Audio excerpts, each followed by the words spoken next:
What is up, world? Today is episode 3 of the Showcase podcast.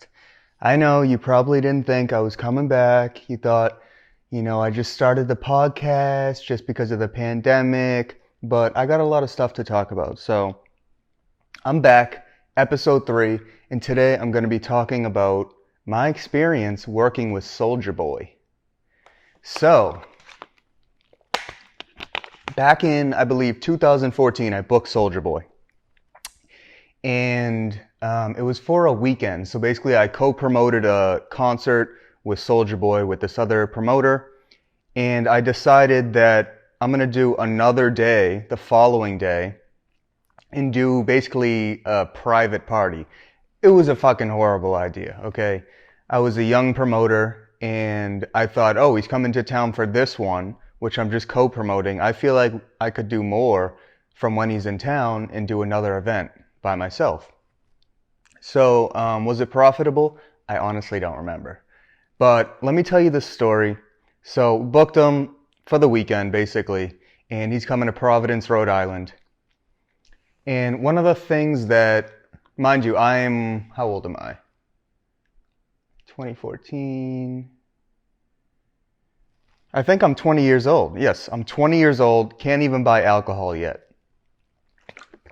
20 years old, can't buy alcohol yet, booked Soulja Boy for a weekend in Providence, Rhode Island. So, when you book Soulja Boy, right, first of all, we were broke, so like every dollar we had was like going to this show, and we were all in working on the show. So, when you book Soulja Boy, he has a rider of things that he needs. So he needs like bottles and stuff like that. And another thing he needs is a vehicle, black SUV, and he needs a driver. So, this was the funny part that I needed to tell you people about. When I booked Soulja Boy, I was 20 years old, and when he asked for that black SUV and driver, this was like the first time I worked with a, how do you say it, like an artist with like an ego, maybe? I don't know if that's how you say it, but anyways, I have my brother. I decided to choose my brother as the driver. Gave my brother a little bit of money to drive Soulja Boy. So shout out to my brother for doing it. And guess what vehicle he drove? Soulja Boy needed a black SUV. You know, he wants to pull up in one of those Escalades. Guess what I gave him? A black Saturn Vue. 2007, I believe, Saturn Vue. If you don't know what a fucking Saturn Vue is, go look up Saturn Vue. So I got my brother driving Soulja Boy in my mom's black Saturn Vue because I looked it up when I was 20 years old. Listen, I didn't know much, but when I look up SUV and I find out that Saturn Vue is a SUV, I'm using that, all right? An SUV, they got the big ones and then they got the little bit smaller, but those are still considered SUV. So I decided to use that. Plus, actually, the windows needed to be tinted, but the back windows were tinted, so it worked perfect.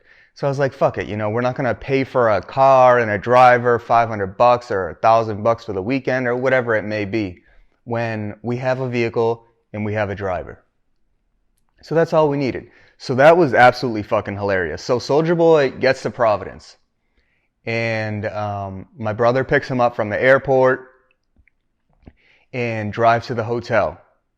They get to the hotel. And I believe I was there. I checked him in. I gave the keys to his manager. And I didn't really see Soulja Boy. But then I was just waiting in the hotel lobby just because we were just waiting for the show that night. And, I did want to see Soulja Boy. So Soulja Boy walks in, I think he looked over at me and that was about it. Goes up to his room. I'm still waiting down there, just waiting for the show later in the night. And Soulja Boy comes back down from his room because he wants to go to the mall. So, of course, my brother's the driver of my mom's car and Soulja Boy's getting in that car. So I'm like, oh shit, I'm the promoter. I want to go to the mall too. Fuck, with Soulja Boy. Like, dope. So I get in the car. I get in the middle seat. So his security guy, who shout out to him, he was the nicest one, was in the passenger seat. My brother's driving. By the way, his security guy is massive, fucking massive. And Soulja Boy's behind him. So he's in passenger, Soulja Boy's behind him. I'm in the back middle seat, and the manager, Erica, is on my left, behind the driver. So Soulja Boy gets in the car. I'm already in the middle seat. And, I just assume the middle seat. First of all, I think I'm being nice because I'm taking the middle seat. So, when you take the middle seat, you're like, fuck it, I'll just take the middle seat. So I think I'm being nice, taking the middle seat. We're just going to the mall. This guy's getting hella racks from us to come to Providence for a weekend. I believe it's completely fine to go to the fucking mall that's across the street in my mom's car with my brother driving, But Soulja Boy starts getting in the car, he kind of sits down. He's there for about less than 20 seconds, and he's like, you're too close to me. Like, what are you doing? Like, you need to get out, or I'm going to get out. Like, you can't be in the car. You're, like, in my space. And that was the first time I really experienced, like, a celebrity, like, I don't know, acting like that. I guess having an ego. But now that I look back on it, being 26 now, and I was 20 then, I could say, I wouldn't want some fucking person I don't know sitting right next to me, touching my legs, with their fucking legs. So, Soulja Boy, I completely understand now. I'm sorry for, getting in my mom's Saturn View middle seat and, sitting so close to you. I should have given you space because you are Soulja Boy. So, I do get it now. So, now I need to put on these glasses, which I just saw on my table, because we're about to get into something crazy. You don't want to see my foot either, so I'm going to put my foot down. But Soulja Boy gets back from the mall. All right? So, like I said, I booked him for a weekend. So, he gets back from the mall. We have the show later that night. Everything went cool. And, he went back to his hotel. Boom, show's over. Next day, this is a 2-day thing. This is a weekend thing. So the first day is only half of it. So, boom, show's over. But we still got another one, right? So we wake up the next day, and this is the day where it's only my event. I co-promoted the first one. Today, it's only my event. So I get a call from Erica, Soulja Boy's manager, and she's like, you need to come to the hotel. You need to come to the hotel. Excuse me. Erica tries to call me. Now, I already know this lady. She's all they fucking do when they call is they try to negotiate little things out of you. Don't answer the call. Let them text you. When you have it in writing, it's much better. Don't let them try to negotiate you and suck you out of shit on the phone. So, when this lady's calling me, I believe what happened. Sorry, I thought she called me, but I was wrong. This was in text message, so I'll just say it in her voice, which she texted me. After she called me several times and I didn't answer, obviously I knew it was urgent, and I'm like, fuck, what is she going to say? So then, she starts texting. I see the thing that she's texting on my phone, and this is what she said. Andrew, I need you to come to the hotel. They're not letting us in our room. We need to get a new hotel. We need to pay a fine to get in the room. I'm like, what are you talking about? And basically, what happened? And then she was like, they're saying Soulja Boy was smoking in his room. Like, they're saying Soulja Boy was smoking in a room. They say it smelled like marijuana, and we were gone, and we just got back, and they're not letting us back in our room. So they had just got back from outside, and the hotel wasn't letting Soulja Boy back in his room because they believed his room smelled like marijuana. Okay, so that's what happened. So this lady now wants me to go to the hotel, and this wasn't in my schedule for the day. The hotel's 30 minutes away. She wants me to go to the hotel, pay the smoking fine, which was like $250 or like maybe $500. It wasn't, I think it was $500. Believe a $500 smoking fine. And then he gets back in his room And mind you, in his room, he had all his jewelry, probably, I don't want to highball it, so I'm going to say probably like 50,000 in jewelry. Like he brought a lot of jewelry because he's there for 2 events, a weekend full of events. So he had all his jewelry in there, any cash in there, anything else he had, all his luxury bags were in there. That's probably like 20,000 right there, just his luggage. All his stuff was in his room. So he's stuck outside his room and needs to get back in. They won't let him back in because they believe he's smoking. So I'm like, all right, this is where I was super smart and I negotiated. I said, okay, well, if you want me to pay that smoking fine because Soulja Boy was an idiot, then this is what's going to need to happen. He's got to perform 2 more songs tonight. So if I'm paying this smoking fine, tonight he needs to perform 2 extra songs. So that's making the event better for anyone that's coming, right? So, and that's obviously a really good deal. If you don't know, $500 for 2 songs, like that's from Soulja Boy is really good. So I was able to negotiate that because he had all his fucking stuff stuck in the room. But obviously I had to pay a smoking fine, which I was never supposed to pay. And if you're fucking 20 years old, putting on this big event, using your mom's car to drive him around, your brother as a driver, you don't got all this extra money to just fork up for a fucking smoking fine.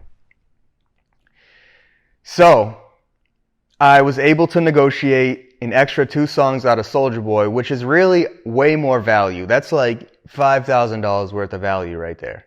And I got it for $500. So that was a good play by me. But one of the final things that was absolutely hilarious was, what was it?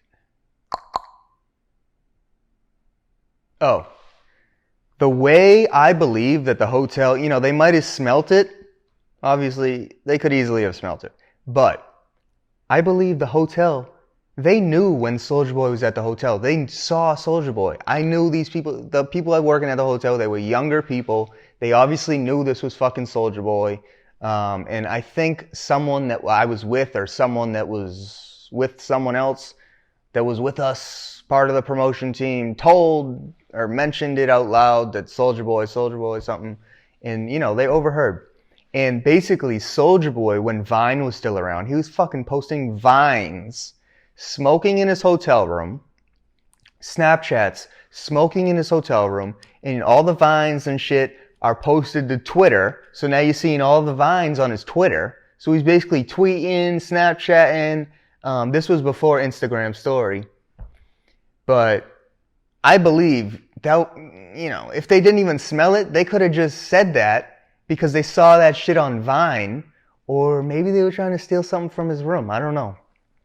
But that was pretty funny. I really think that one of the reasons that all happened was because of what he was fucking posting on social media. It's an easy way to catch someone when you're posting smoking in a room on social media. They know who you are. They look at your account. They're younger people. They see you're fucking smoking in your room. They go to your floor. They smell smoke. They say, we're not letting you back in. Give us $500. Smart play by the hotel, not going to lie. Because it's not like Soulja Boy was with like a bunch of people, partying. It was literally, smoking. But that was pretty funny, So just that whole story, 20 years old, getting my mom's car, getting my brother to drive it, Soulja Boy, he's this big fucking celebrity or whatever, all on TMZ. Supposed to be rolling around in a Cadillac. He's in Providence, Rhode Island, rolling around in a Saturn Review. And he gets kicked out of his room and wants me to pay the smoking fine so that he can get his $50,000 worth of jewelry and $20,000 worth of luxury bags. Hilarious. But I was smart and I negotiated. But yeah, guys, that is my story of working with Soulja Boy. I was 20 years old. That was in 2014. One of the reasons I'm at where I'm at now is because I started early when I was young. Doing that at 20, even thinking about that now is kind of crazy. 20? Wow. Doing all that shit, booking Soulja Boy at 20, that's crazy. Anyways, that's my story working with Soulja Boy. This has been episode 3 of the Showcase podcast. My name's Andrew Karapi, the host of this show. Follow me on Instagram at Andrew Karapi, ANDREWCORAPI. That's been it. Peace out.